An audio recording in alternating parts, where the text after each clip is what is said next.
Hey, what's going on? It's Ron from iOutlet. Just coming to you with a quick little video about iPhone 7 proximity sensors, or specifically how they fit into your iPhone 7 screens. Your Prox sensor array is going to sit all up in here. You got your camera and your Prox sensor and your ambient light sensor and all that fun stuff. Well, what I'm talking about today is I've ran into a couple repair situations where I've been doing an iPhone 7 and the proximity sensor doesn't work. And this screen may not have been damaged in that area, but it still doesn't work. So I'm left wondering, do I have a bad sensor or what's going on?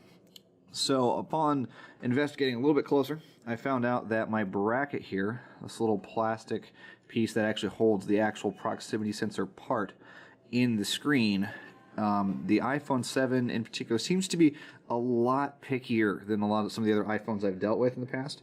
Let me zoom in here a little bit tighter and see if I can get you a little bit better picture here.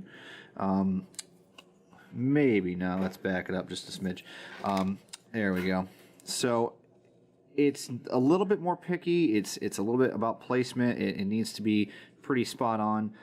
The screen I'm actually pointing to right now is one of our own. This is Elevate Supply screen, and this one's actually looking pretty good. It's not too off center, but what I had to do on one of the other screens that I had dealt with is I actually had to peel up this plastic piece and recenter it and glue it down with a little bit of the gel super glue, and I just put a little spot of glue right there and set it back down, and it worked just fine. Now I'm going to show you here is a OEM Apple screen, and this guy is just a little bit more centered than the other screen that we were just checking out. Let me back up just a little bit so I can get a little more focus. And yeah, it was a little bit more centered, smack dab in the middle here. Let's see if I can get them side by side. Oops, wrong end. You know, this one's not quite as accurate as this one up here. It's just not quite as spot on centered. This one was probably close enough, but I've ran into a couple other ones out there that it's a little bit more over to the side, and it's just not quite as easy to work with.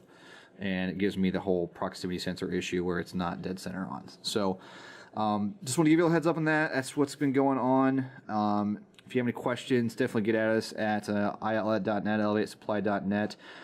Let us know if you have any problems with your screens. But that is an easy workaround. You just peel it up, center it, glue it back down, and your Prox sensor will be back in business.